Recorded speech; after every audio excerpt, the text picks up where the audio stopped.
সদস্যের গণের শপথ বাক্য পাঠ করানোর এবং পরিচালনার জন্য বিনীতভাবে অনুরোধ করছি। দেশের 1 নম্বর গ্যাস স্টোভ যা বেশি তাপেও ফাটে না। আরএফএল গ্যাস স্টোভ, নিরাপদ ও ঝামেলাহীন। আমি সংসদ সদস্য নির্বাচিত হইয়া সশ্রদ্ধ চিত্তে শপথ বা দৃঢ়ভাবে ঘোষণা করতেছি যে আমি যে কর্তব্যভার গ্রহণ করিতে যাইতেছি তাহা আইন অনুযায়ী ও বিশ্বস্তার সহিত পালন করিব।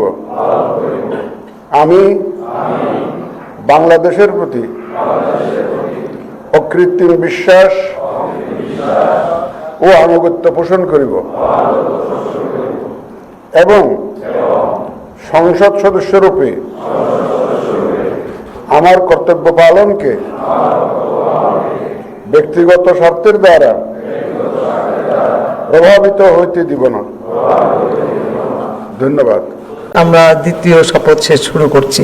মাননীয় প্রধান নির্বাচন কমিশনার জনাব এএমএম নাসির উদ্দিনকে সংবিধান সংস্কার পরিষদ সদস্যের গণের শপথ বাক্য পাঠ করানোর এবং পরিচালনার জন্য বিনীতভাবে অনুরোধ করছি।